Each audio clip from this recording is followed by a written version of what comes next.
Hello everyone, I'm Natalia and I'll be doing an individual book review of Richard J. Miller's Drugged. This book has truly opened my eyes to the fascinating and often complex story of psychotropic drugs. It's not just about their mechanisms of action, which are certainly important to us as pharmaceutical scientists, but also about how these drugs have shaped our understanding of mental illness, influenced social attitudes, and even sparked controversies that continue to this day.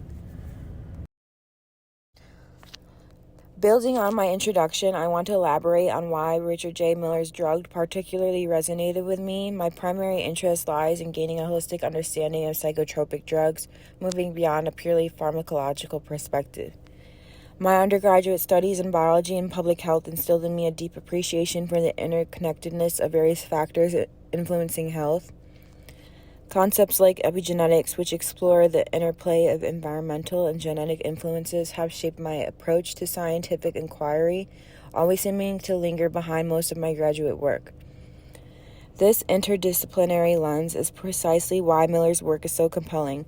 Drug doesn't just present the mechanisms of action of these drugs, it crucially contextualizes them within a broader framework. Miller highlights the complex interplay of factors that contribute to the effects of psychotropic drugs. He acknowledges that individual responses are not solely determined by genetics, but are also influenced by environmental factors, psychological states, and social contexts. This aligns with my interest in epigenetic influences on health.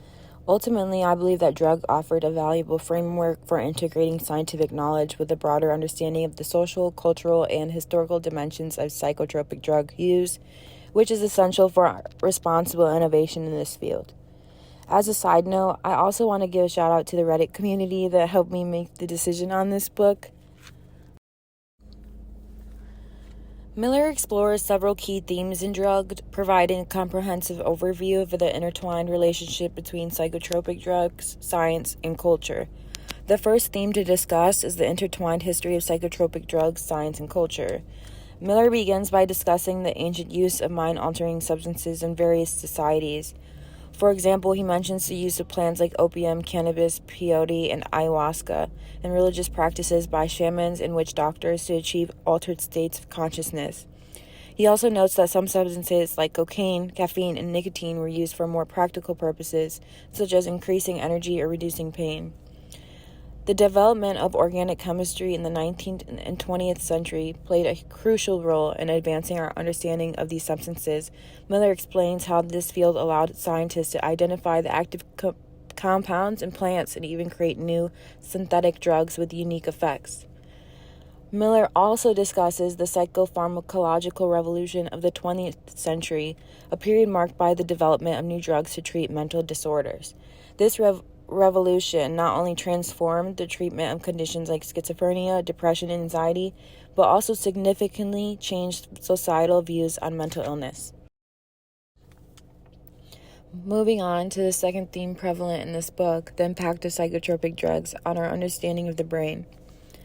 Miller explains that by studying how these drugs interact with the brain, scientists have gained valuable insights into neurotransmission, brain circuitry, and the biological basis of mental processes.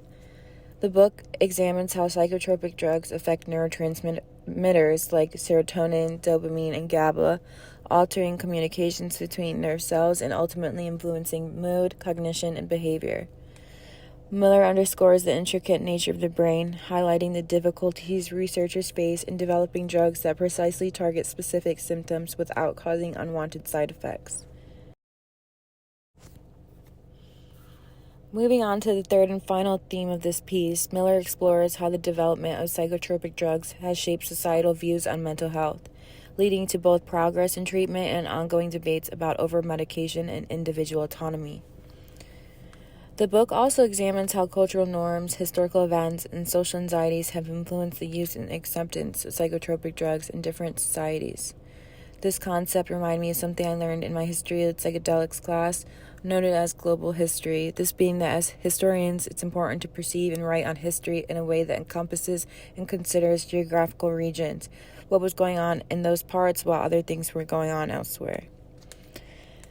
Lastly, Miller acknowledges the potential of these drugs to improve lives, but also cautions against their misuse and the need for responsible prescribing practices and societal awareness.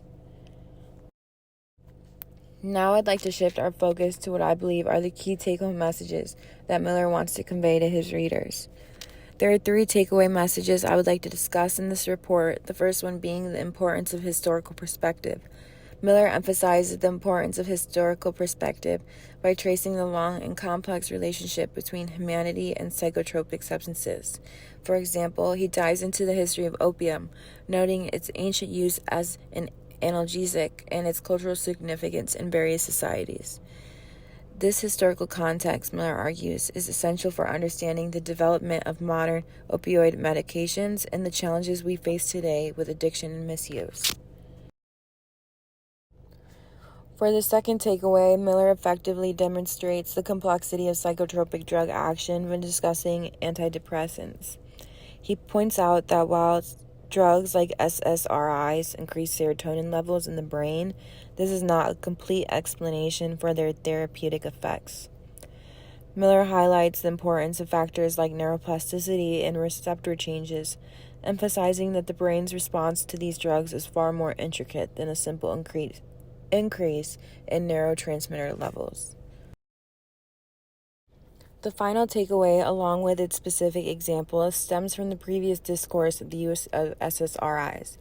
Miller explains the need for a balanced discourse in his treatment of the SSRI controversy. He acknowledges the significant benefits of these drugs have brought to many patients suffering from depression and anxiety. However, he also critically examines issues such as the potential for the side effects, the role of pharmaceutical marketing and their widespread use, and the importance of considering alternative therapies. This balanced approach encourages a more nuanced understanding of these medications. Now, having discussed what I believe are Miller's main take-home messages, I'd like to transition to a more critical evaluation of the book. While Drugged offered many valuable insights, it's important to consider both its strengths and weaknesses. In this section, I'll be integrating my thoughts on what I found most compelling and what I felt was lacking, and where I think Miller could have expanded or shortened certain aspects of his analysis. Miller's account of the development of antipsychotics is compelling in showing their transformative effect on treating schizophrenia. He vividly describes how these drugs enabled many patients to be released from long-term institutionalization, significantly improving their quality of life. However, Miller also acknowledges the limitations of these early antipsychotics. He discusses the significant side effects they often produce, the challenges of treating patients who are resistant to these medications, and the ongoing quest to develop more effective and better tolerated therapies. While Miller provides a solid historical overview, I felt that he could have expanded more on the current understanding of the neurological basis of schizophrenia. A deeper dive into the neurobiological complexities of the disorder would have provided valuable context for the ongoing drug development efforts he mentions. This would have also helped us better appreciate the challenges and potential breakthroughs in the field. I found Miller's exploration of antidepressants to be particularly compelling because he goes beyond a purely pharmacological analysis. He effectively demonstrates how these drugs have shaped our understanding of depression and anxiety, influencing cultural narratives, societal attitudes towards mental health, and even our concepts of self. He dives into the complex mechanisms of actions of antidepressants in the brain, moving beyond the simplistic chemical imbalance theories that were once prevalent. Miller highlights the importance of neuroplasticity, receptor regulation, and other intricate processes in the therapeutic effects of these drugs. While Miller provides a good overview of the antidepressant pharmacology, I believe he could have expanded on the role of lifestyle factors and non-pharmacological interventions in the treatment of depression and anxiety.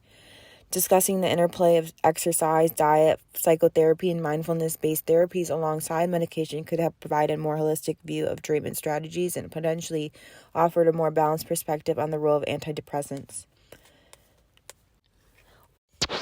In my closing thoughts, I want to focus on 2 aspects of Drugged that particularly resonated with my academic background and current research interests. As previously mentioned, my undergraduate studies in biology and public health instilled a deep appreciation for the interconnectedness and curiosity overall for factors influencing health outcomes. Miller's work echoes this perspective, consistently demonstrating that the effects of psychotropic drugs cannot be understood solely through a biological lens. He highlights how cultural beliefs, societal norms, and even the historical context can significantly shape how individuals experience and respond to these substances. This is particularly relevant to my interest in psychedelics, where set and setting play a crucial role in the therapeutic potential and risk. For instance, Miller's exploration of how different societies have viewed and utilized substances like opium or alcohol underscores the importance of considering cultural factors in drug development and regulation. This complexity is something we must keep in mind as we research novel therapeutic applications for psychedelic compounds.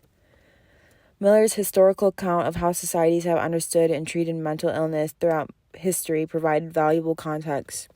It highlighted that our current approaches are not static and have evolved significantly over time. This historical perspective is crucial when considering the potential of psychedelic substances, which have had a long history of use in various cultures for healing and spiritual purposes. As we explore the therapeutic potential of psychedelics within a pharmaceutical science framework, it's essential to acknowledge the historical and cultural baggage associated with these substances. Miller's book encourages a critical examination and prevailing these conversations and opens the door to considering alternative approaches to mental health treatment.